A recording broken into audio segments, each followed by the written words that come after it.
আসসালামু আলাইকুম সুপ্রিয় শিক্ষার্থী বন্ধুরা, আজকের ক্লাসে আমি আলোচনা করব 3.4.4 এটি কেন বিশ্লেষণমূলক রচনা। বাংলা ভাষা সংকট ও সম্ভাবনা এই রচনাটি কেন বিশ্লেষণমূলক রচনা সেটা নিয়ে আজকে আমরা আলোচনা করব। শিরোনামের রচনাটিকে কেন বিশ্লেষণমূলক লেখা বলা হয়। এর পূর্বের ভিডিওতে আমি আলোচনা করেছি বাংলা ভাষা সংকট ও সম্ভাবনা এই রচনাটি খুব সুন্দরভাবে তোমাদের বোঝানোর চেষ্টা করেছি। তো যারা সেই ভিডিওটি দেখোনি তারা অবশ্যই সেই ভিডিওটি দেখবে, তাহলে খুব সুন্দরভাবে বুঝতে পারবে এটা কেন বিশ্লেষণমূলক রচনা। উদাহরণ দিয়ে বোঝাও। তো চলো আমরা এই প্রশ্নের উত্তরটি তোমাদের দেখাই। উত্তরটি দেখার আগে ছোট্ট একটা রিকোয়েস্ট, সেটা হচ্ছে যারা এখন পর্যন্ত এডুকেশন ফেভার ইউটিউব চ্যানেলটি সাবস্ক্রাইব করনি তারা সাবস্ক্রাইব করে পাশে থাকা বেল আইকন বাটনটিতে ক্লিক করে দাও, যাতে পরবর্তীতে আমাদের সকল ভিডিওর নোটিফিকেশন তুমি সবার আগে পেয়ে যাও। তো চলো এই বাংলা ভাষার সংকট ও সম্ভাবনা রচনাটি কেন বিশ্লেষণমূলক রচনা সেটা আমরা দেখি। আব্দুল হক রচিত বাংলা ভাষা সংকট ও সম্ভাবনা একটি বিশ্লেষণমূলক লেখা। এই রচনায় লেখক বাংলা ভাষার বর্তমান এবং ভবিষ্যৎ বিশ্লেষণ করেছেন। লেখক এখানে কিছু তথ্য বিশ্লেষণ করে নতুন তথ্য তৈরি করেছেন, যেমন স্বাধীনতার পূর্বে বাংলা ভাষাকে রাষ্ট্রভাষা করার দাবিতে ভাষা আন্দোলন হয়েছে।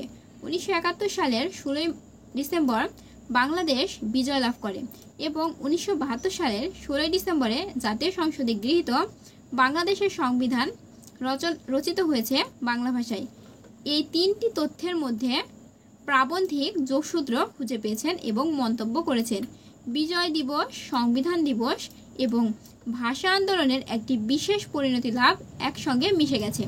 তার মতে ভাষা আন্দোলন চূড়ান্ত পরিণতি লাভ করেছে বাংলা ভাষায় সংবিধান রচনার মধ্য দিয়ে। লেখক ভাষা আন্দোলন থেকে শুরু করে সবগুলো আন্দোলন পর্যবেক্ষণ করে এমন একটি বিশ্লেষণমূলক মন্তব্যে উপনীত হয়েছে। তাহলে আমরা খুব সুন্দরভাবে বুঝতে পারলাম যেটা কেন বিশ্লেষণমূলক রচনা। আশা করি তোমরা বুঝতে পেরেছ যে বাংলা ভাষা সংকট ও সম্ভাবনা এই শিরোনামে লেখা রচনাটি কেন বিশ্লেষণমূলক রচনা। বিশ্লেষণমূলক রচনার উপকরণ দুই ধরনের, উপাত্ত এবং তথ্য।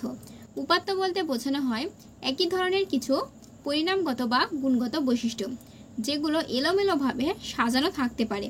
যেমন প্রতিদিন ভোরে হাবিব সাহেব 2 মাইল দৌড়ান, রহমান সাহেব 1 মাইল দৌড়ান এবং জলিল সাহেব 1.5 মাইল দৌড়ান।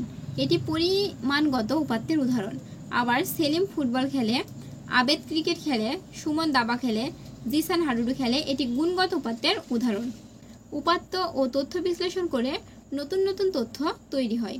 এভাবে বিশ্লেষিত তথ্য দিয়ে যে রচনা লেখা হয় তাকে বিশ্লেষণমূলক রচনা বলে। বাংলা ভাষা সংকট ও সম্ভাবনা রচনায় লেখক কিছু তথ্য বিশ্লেষণ করে নতুন তথ্য তৈরি করেছেন।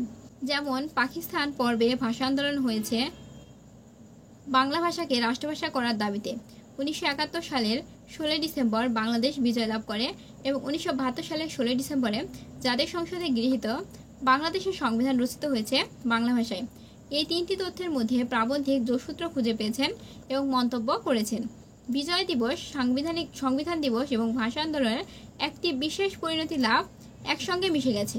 তার মতে ভাষা আন্দোলন চূড়ান্ত পরিণতি লাভ করেছে বাংলা ভাষায় সংবিধান রচনার মধ্য দিয়ে।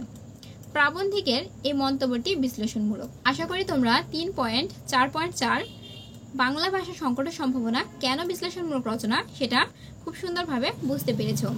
এর পরবর্তী ভিডিওতে আমি আলোচনা করব পঞ্চম পরিচ্ছেদ কল্পনা নির্ভর লেখা এটা নিয়ে। তাই পরবর্তী ভিডিওটি দেখার আমন্ত্রণ জানিয়ে আজকের ভিডিওটি এখানে শেষ করছি।